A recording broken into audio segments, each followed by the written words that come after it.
Greetings, digital world. Welcome back to another episode of Spliced In Later. I hope you're all doing well out there in that crazy world. Once again, I do apologize for my sporadic uploading of episodes. As I mentioned last time I spoke to you, things are going on for me at the moment, meaning that my content for you is not coming out on the semi-regular basis that it was, but I hope to get back to it soon. I hope to really get back into the swing of things sooner rather than later. So I thank you for your patience if you are actively waiting for those episodes. If all two of you. But for now, we're doing nice things, nice and simple. We're giving you another review. This is a movie that is now available as of I'm speaking now, possibly in both movie theaters and Disney Plus. I just caught the movie in a preview screening at my local cinema. It is being released theatrically across all cinemas, so if you are in a place where you can go see it in the cinemas and it's safe to do so, by all means go and see it. If not, and you don't feel safe to do it, that's fine. Disney Plus is doing their usual, released on streaming for a premium. I believe it's a premium access. I think you have to pay extra for it. I'm not 100% sure. I haven't looked too much into it.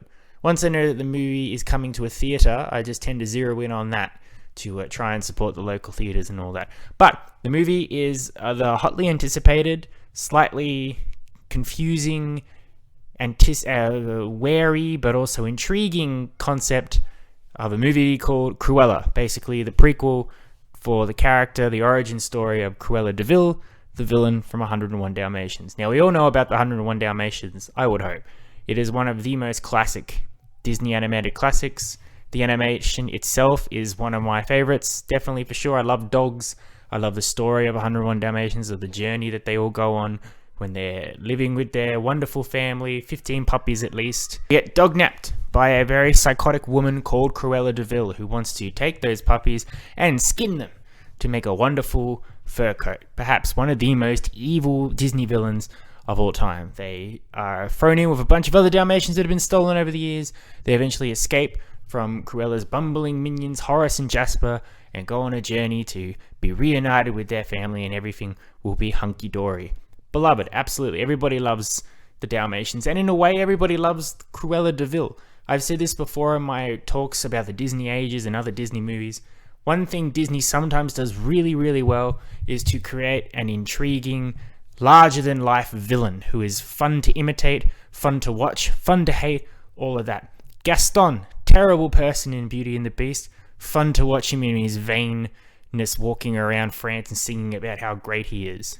Captain Hook, terrible because he wants to kill children, but his bumblingness, his over-the-top reaction to the crocodile and his repertoire with Mr. Smee, amazing. Hades from Hercules, Scar from The Lion King, Clayton from Tarzan. There's so many. There's so many memorable Disney characters, and Cruella, without a doubt, is no exception. She's this larger-than-life, over-the-top, darling, here I am to hug you, but also I want to take your animals and kill them, because fashion is great and dogs are not. Ha ha ha ha ha ha ha. Oh no, things aren't going my way. I'm going to have a little mental breakdown and drive like a crazy person all across London trying to kill dogs. Very memorable. So much so that Disney, one of the very first live-action remakes for the animations was 101 Dalmatians film starring Glenn Close as Cruella de Vil.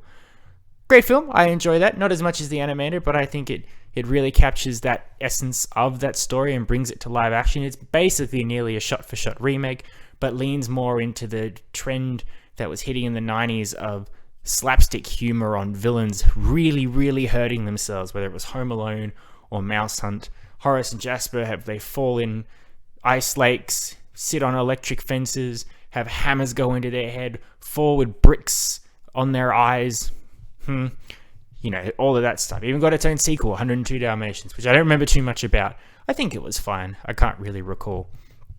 But for this film, for Cruella, they're really leaning into the origin story of Cruella, which is another huge fad that's going on at the moment, or has been going on, which is taking very popular, very well-known villains and giving them their own origin story, and at the same time, trying to turn the way people perceive them, so they're not outright true villainy. Maybe there's some baggage that they're having.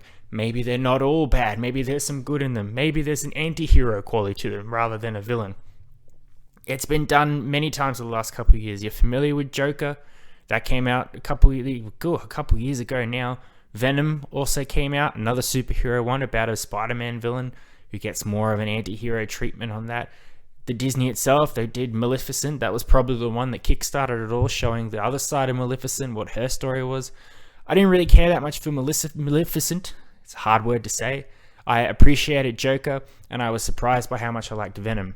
But going into this one, I was wary, because as much as I enjoyed Joker and Venom and kind of didn't like Maleficent, there's something about those characters which, depending on how you look at it, how you perceive the film, you can understand where they're coming from. The Joker film is very much, this is a mentally disturbed person, and the things he does aren't good. You shouldn't imitate them in any sort of way.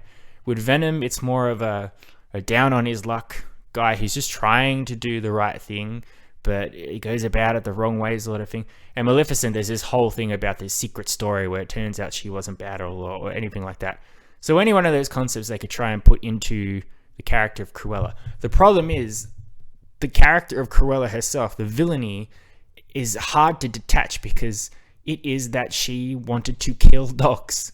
She wanted to skin them and make them into fur coats.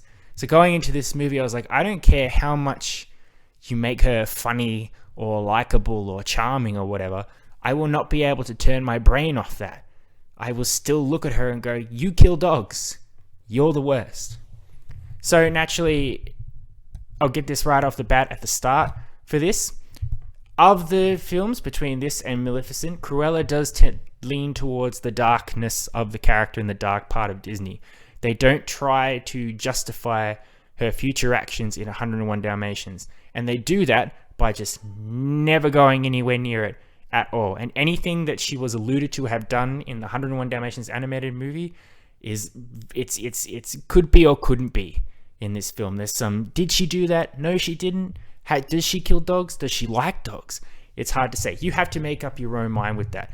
And here's the only real thing that draws me down for this movie, is that I think it would have been a wonderful movie on its own if it was just a movie about a person having a mental breakdown or seeking revenge or whatever, and then you yourself could watch and go, is this a Cruella de Vil origin story?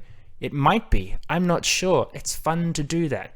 But of course, because they've got to do the brand and go, this is Cruella, Cruella de Vil, Emma Stone is Cruella, they've got to allude to and shoehorn as much 101 Dalmatians stuff in as possible. And that's where the movie falters, because then your brain starts thinking and you go, does she kill dogs? Doesn't she kill dogs?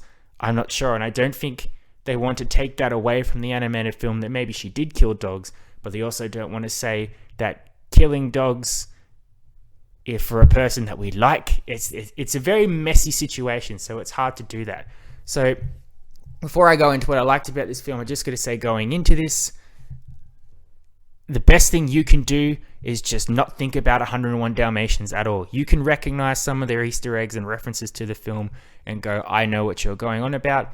But if you focus too much on that, it's going to alleviate your enjoyment of the film. Alleviate, detract, however you want to say it. The film stumbles when it tries to put that in, because it's a 101 Dalmatians prequel. They got to put in as much as they can.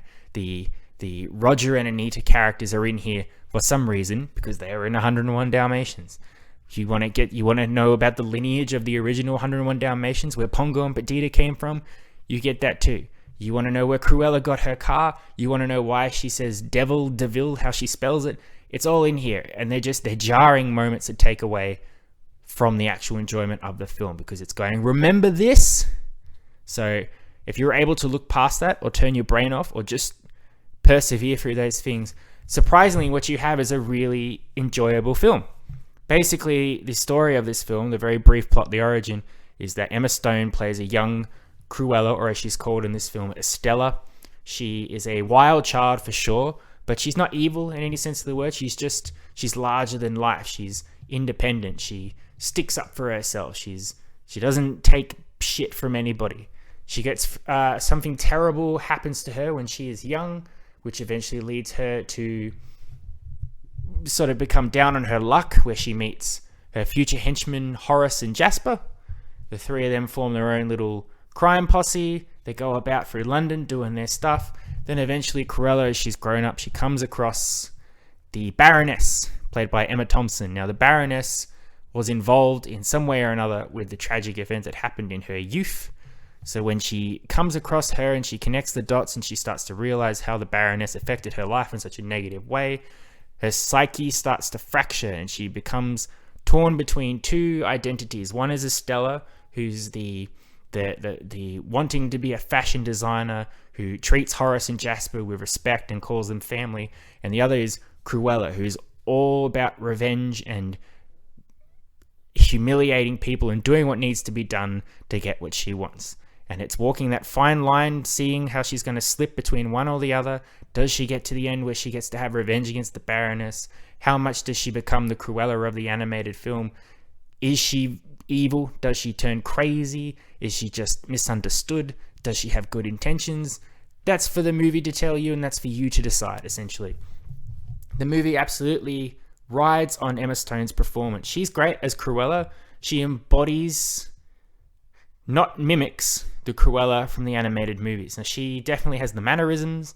She has the laugh spot on when she wants to. She looks the part when she dresses up with the black and white hair and the outfit and all of that. But for the most part, she makes Cruella her own character, and she does give her a sense of vulnerability and tragicness and anti-hero-ness that you get from these sorts of movies, where you root for her from the start. You feel bad for her almost immediately. You can see that there is a good person in there. There's not someone out just to kill dogs and do all that. She has a genuine connection with dogs that are with her. She's got a couple of pet dogs in the film.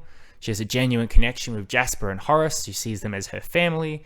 And for the most part, she's sweet, misunderstood. She has confidence inside, but she's afraid to step out of her comfort zone to really embrace that crazy, mad wackiness that we all know as the Cruella of the future. Seeing her slowly transform into that Cruella is a nice, fun journey for sure. It takes its time. She definitely builds on the mannerisms very slowly.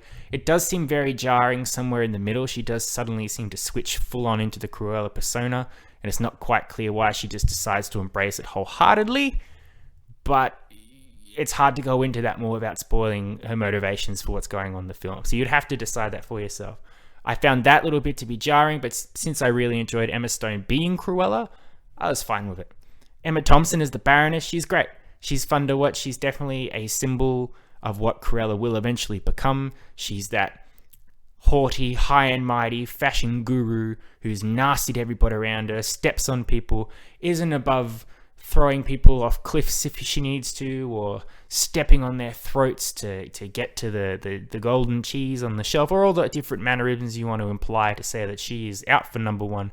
She will do what she needs to. She is definitely a psychopath, however you want to call it, that person who doesn't feel any sort of emotion or empathy to other people. It's all about me. She can't see past any of that.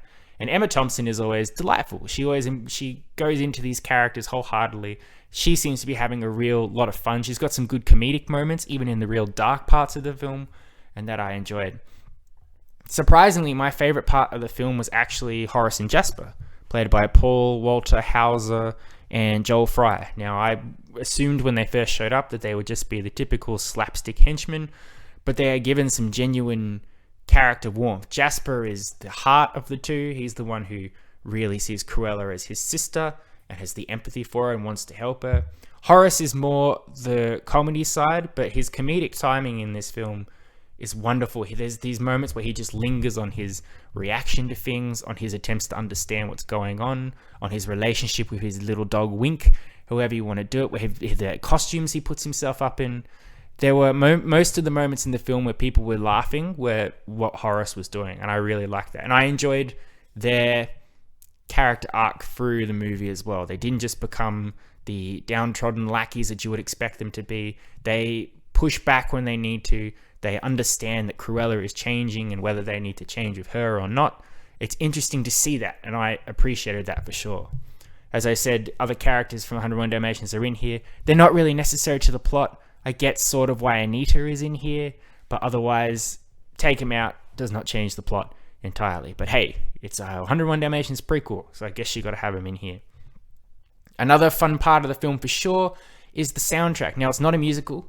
People don't break into song every few seconds, but there's a song every few seconds. It's a 1970s punk rock soundtrack. All these hits from the Beatles and all these other songs. I apologies to you all. I do not know artists, but all this empowering female songs are in here. All the Beatles, these boots are made for walking, come together, all the different things. There's plenty of songs every few seconds for sure.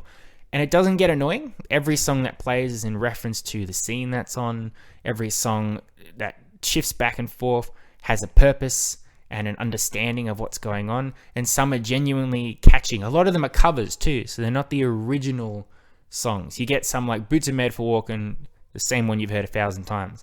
But there's a Come Together cover in here, which is truly, my feet were bopping in the cinema for sure. And it was playing really well with that point in the movie where things were happening and that song was relevant to that part, which was good. So much so that I've officially got the soundtrack on my Spotify ready to go. I'm going to listen to it driving in the car for a few days. It's truly stuck with me, so that's great. And the visual scope of the film was quite good too. They embraced that style of the 70s. Everyone's dressed up like they were in the 1970s. The London of the 70s is definitely very vibrant, groovy, if you're pardon the term, world that embraces the craziness of the Cruella character. So that looks very good visually. I appreciated that for sure. As I said, the drawbacks for the film are it attempts to try and line up with 101 Dalmatians and remind you of who Cruella is and what she becomes. And the Cruella that you're watching doesn't really line up with the Cruella that you remember from your youth or from the live action Glenn Close one as well. So you have to see if you can detract that. I have trouble doing it, but I got there in the end. Mark Strong is in this film. I was wondering why he was in it because he's quite a big name and he didn't seem to be doing much, but fair warning here, he's here to do a big exposition dump. He provides some information at the end of the film, which is just, I was giggling because he's like, if you've ever seen that movie Psycho, I mean, I'm sure most people have, where you go through the whole thing, you see Norman Bates' journey, and then at the end, a policeman comes in and essentially says to the audience, here's everything that ever happened about Norman Bates, and here's why he's doing the things he's doing, and here's the twists, here's the twist. I bet you didn't see that coming. I have to explain it to you. That's basically what Mark Strong does in this movie. He sits Cruella down, and then he sits the audience down, and he says, here's everything that ever happened in this movie before we got to this point, and here are a few twists and turns that make everything that you perceive to be a little bit different. It doesn't allow the movie to tell you that itself. Mark Strong's got to tell you. But Mark Strong has a fun, lovely voice to listen to, so I guess that's okay. And finally, the movie is just a tad too long. It's over 2 hours, and there are quite a few of the same scenes. There's probably about 3 or 4 scenes of Cruella sitting on a ledge or sitting on a fountain, coming to terms with who she is or having a heartfelt moment about embracing who she is. There's too many of the same stuff over and over again. And a few scenes where things dragged. People were taking way too long to say what they were saying or do what they were doing. You cut some of that down. You cut a few of those things out. You've got the movie under 2 hours. And then it doesn't lose any of its momentum. I found myself towards the end of it going, okay, I see where this movie's heading. I know what the ending's going to be. But the way these scenes are unfolding, I feel like we've still got another 30 minutes to get there. And I was right. So it is a bit of a slog towards the end of the film, just getting to that point. But it's a small grab. Overall, I'm happy to say that I enjoyed Cruella. I think it is one of the better live-action Disney films based on animated films that I have seen. I thought the acting was great. I loved Emma Stone. I loved Emma Thompson. I was surprisingly really in love with the characters of Horus and Jasper. I thought the soundtrack was great. I thought the story was pretty good. I thought the visualness of it was great. As I said, it's just the runtime's a bit too long. The 101 Dalmatians connections are messy. It would have been really interesting to see this film without any of that put in there, and you can decide if you're actually watching a Cruella origin story or not. And again, the exposition dump is funny, but what can you do? Sometimes these things happen. The whole movie, Emma Stone does the narration. I can't tell if that's in there because the people directing it didn't think the audience would understand for themselves what's going on. But I've seen so many movies at this point that I'm starting to see these patterns and deconstruct it in my brain, which could be bad. Maybe I need to stop looking at that stuff and just enjoy the film. I'm going to try and do that in the future. Overall, I give Cruella an 8 out of 10. I'm very pleased that I got to see it as soon as I did. I had a fun time with it. I'm glad I saw it in the cinemas. It has I mean, surprisingly for me, I think I like it more than Godzilla versus Kong, and that's saying something, because boy oh boy do I love giant lizard punching monkey man. It's a surprise, but it's a nice surprise. So if you are free this weekend, depending where you are in the world, you could be about to go into lockdown, I'm not sure. But if you are able to go to the cinemas, definitely go check it out. If it's on Disney Plus, I would say, yeah, fork out that extra $30 or however much it costs and have a watch of it. It's definitely something fun, it's something unique, yet something you remember. It's basically just a fun time, a fun, musical, boppy, interesting, slightly mad time, and I endorse it. All right, thank you very much for listening. I hope you've enjoyed my review. I may be back next week for a usual episode, but if not next week, I'm sure I'll be back the week after. I will be back soon, I promise. And more movie reviews are coming from what I can hear. We may finally get a Fast and Furious movie. There's a new Pixar movie coming. I've got some stuff. I'll have some stuff to talk to you about real soon, so stay tuned. But until then, I love and appreciate you all. As always, take care, stay safe. I love you all. You've been spliced in later. Adios, muchachos. I'll catch you next time.